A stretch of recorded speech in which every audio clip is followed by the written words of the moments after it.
덕수궁이라는 국명이 마음에 들지 않는 이유. 대한문은 덕수궁의 정문이다. 원래 경운궁의 동문으로 세워졌으나 덕수궁 남쪽 중화문 앞에 있던 정문이자 남쪽 문이었던 인화문 앞쪽으로 도로개통 계획이 생겨 걸리면서 정문으로 바뀌었다. 1904년 화재로 1906년 중화전 등을 재건하면서 동쪽의 대한문을 대한문으로 개칭하면서 정문으로 삼았다. 대한문의 원래 위치는 지금의 태평로 중앙선 부분이었으나 잦은 도로, 확장 등으로 위치가 수차례 옮겨졌다. 원래는 1968년에 이전할 예정이었으나 공사비 책정이 되지 않아 1970년에야 현재 위치로 이전했다. 2023년 5월에 대한문 앞 월대가 복원되었으나 문을 원위치로 옮기지 않는 한 월대를 원래대로 복원할 수 없다. 그래서 지금 복원된 월대도 원래의 위치가 아니고 이전 복원된 것이다. 참고로 10월에 복원된 경복궁 광화문의 월대는 원래의 위치에 복원된 것이다. 대한문의 뜻에 대해 여러 오해가 있다. 일제가 퇴위한 고종을 조롱하여 큰 놈이 사는 곳의 문이라 그렇게 지었다든가, 일제가 조선을 중국의 속국이란 뜻으로 위대한 중국의 문이라고 지었다든가 하는 식이다. 또 다른 속설로는 매국노 배정자와의 연관설이 있다. 대한문에 안자가 간머리 아래에 내려 있어 걸문을 뻔질나게 드나드는 배정자를 연상케 해서 배정자를 못 들어오게 하기 위해 님과 겁내는 한자로 바꾸었다는 속설이 당시에 널리 퍼졌었다.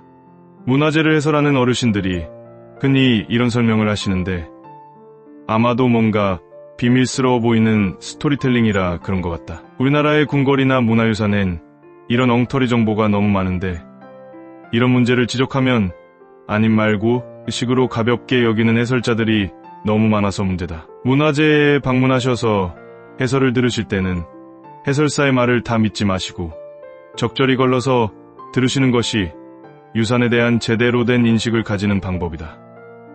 아무튼 앞의 해석은 아무 근거 없는 속설이다. 이런저런 논란이 있으나 사실 논란 자체가 필요 없는 상황이다. 대한문 상량문에 대한문인 이유가 나와 있기 때문이다. 상량문에 의하면 대한문은 큰 하늘의 문이란 뜻이다. 아무리 식민 지배했던 일본이 미워도 이런 엉터리 소문은 자제하는 것이 바른 자세라는 생각이 드는데 답사다니다 보면 전국적으로 이런 헛소문이 너무 많아서 안타깝다. 앞으로 금천교가 보인다. 궁궐마다 보이는 반가운 다리. 앞으로 카페테리아가 보인다. 기념품도 구입할 수 있고 커피도 마실 수 있다. 뒤편으로는 작은 호수가 있는데 풍광이 좋다. 좀 이따가 가보겠다.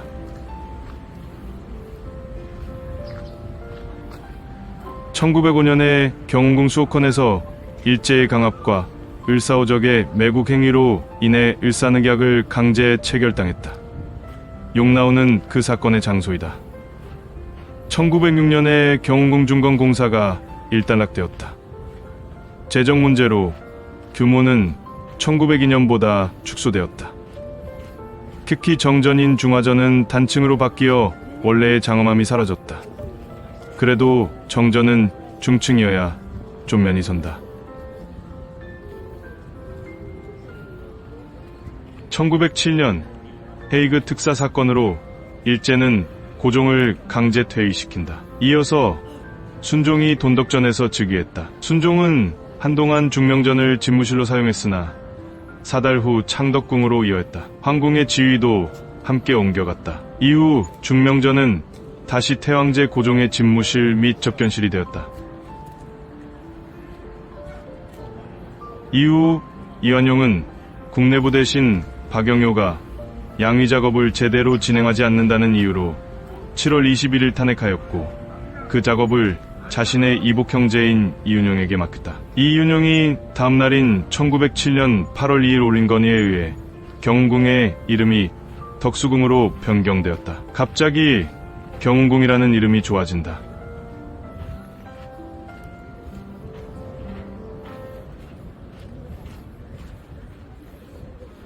(1910년 8월) 창덕궁 인정전에서 한일병합조약이 체결되어 결국 대한제국은 멸망했고 고종은 태양제에서 이태왕으로 극하당했다. 고종은 1919년 1월 21일 붕어할 때까지 계속 덕수궁의 주인으로 남았다. 무슨 의미가 있나? 1919년 12월에 석조전이 착공 10년 만에 완공되었다. 석조전은 고종이 경운궁으로 환궁하면서부터 정전으로 구상했던 건물이었으나 결국 이 건물은 망국 이후에 완공되었다. 완공 후 고종 일가는 석조전으로 거처를 옮겼다. 그러나 고종은 석조전에 불편함을 느껴 함령전에 주로 기거했다고 한다. 이후 석조전은 일본으로 강제 유학을 떠난 영친왕이 귀국했을 때 머무는 장소로 사용되었다. 커피를 좋아했던 고종이었지만 집은 한옥이 편했나 보다.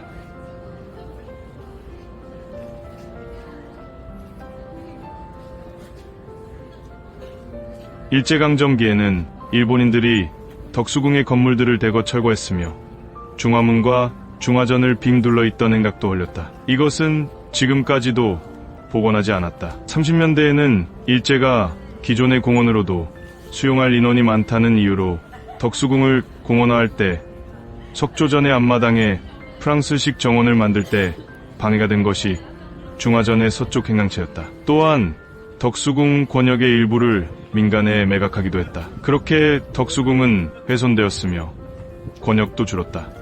1945년 광복 직후 정부 수립 이전 미군 정기에는 석조전에서 역사적으로 중요한 미소공동위원회가 열려 신탁 통치에 관한 문제를 논의했다. 1950년 한국전쟁 때 덕수궁에 북한군이 숨어드는 바람에 미군의 포격으로 없어질 뻔한 일이 있었다. 당시 인천 상륙작전 이후 북한군을 밀어붙여 서울로 진격하던 미군은 남산과 덕수궁 일대를 사정거리에 두게 되었다. 그런데 하필이면 북한군이 덕수궁으로 숨어드는 바람에 미군은 덕수궁을 포격해야 할 상황이 된 것이다. 지금 이스라엘이 팔레스타인의 병원을 공격하는 것처럼 딜레마의 상황인 것이다. 그러나 당시 미군 포병장교였던 제임스 해밀턴 딜 중위는 한국의 문화유산인 덕수궁을 파괴하는 것은 양심에 걸린다라고 고민하던 끝에 북한군이 덕수궁에서 빠져나가 을지로로 향할 때 포격을 개시했다. 만약 딜 중위가 인정사정 보지 않고 포격을 했으면 덕수궁은 그대로 잿더미가 돼버렸을 것이다. 대한민국 정부는 1996년 해밀턴에게 정식으로 감사패를 전달했다. 너무 늦게 전달한 거 아닌가? 그렇게 간신히 살아남았지만 이후로도 덕수궁은 훼손당했다. 1960년대 초반에 돌담이 열리고 창살담으로 개조되었을 뿐만 아니라 1970년대에 태평로가 확장되면서 대한문은 태평로 위에 마치 낙동강 오리알처럼 고립되어 버렸고 결국 서쪽으로 옮겨야 했다. 덕수궁이라는 이름은 앞서 언급했다시피 이완용의 이복서형인 이윤용의 작품이다. 덕막 높이 오래오래 사시라는 의미를 가진 덕수궁은 역사적으로 퇴위한 군주가 머무는 궁궐에 붙여지던 이름들 중 하나였다. 남송의 고종이 효종에게 양해한 후 머문 궁을 덕수궁이라고 했다. 조선에서도 태조 이성계가 퇴위한 후 머문 궁의 이름이 덕수궁이었는데 이때는 정종이 개성으로 한도하여 덕수궁 역시 거기에 있었으나 태종 즉위 후 다시 한양으로 천도한 후 이곳에서의 이성계의 거처도 덕수궁으로 불렸다. 이처럼 덕수궁은 퇴위한 상황이 거처하는 궁궐을 지칭하는 보통 명사였다. 상황의 거처를 항상 덕수궁으로 부른 것은 아니다. 덕수궁 외에도 태종의 퇴위 후 거처인 수강궁이나 충렬왕이 충선왕에게 양위 후 머문 덕자궁처럼 다른 명칭도 존재했다. 덕수궁이란 명칭은 어러한 몇 가지 명칭들 중 하나였던 것이다. 덕수궁 명칭은 퇴위한 군주가 머무는 동안 일시적으로 붙는 명칭에 가까우며 해당 상황이 사망하면 더 이상 덕수궁으로 불리지 않고 원래 궁 이름으로 환원되었다. 즉 덕수궁이라는 이름은 이완용이 국내부에 심은 친일파 이윤용의 의도하에 고종 퇴위 작업의 일환으로 물러난 임금에게 부여하는 뜻의 보통 명사인 덕수라 이름 지은 것이다. 이 불순한 의도의 이름은 당연하게도 경운궁으로 궁호를 환원해야 한다는 의견이 지속적으로 있었으나 문화재청은 아직도 결론 내지 못했다. 개인적으로 이름 결정은 왜 이렇게 늘어지는지 이해하기 어렵다.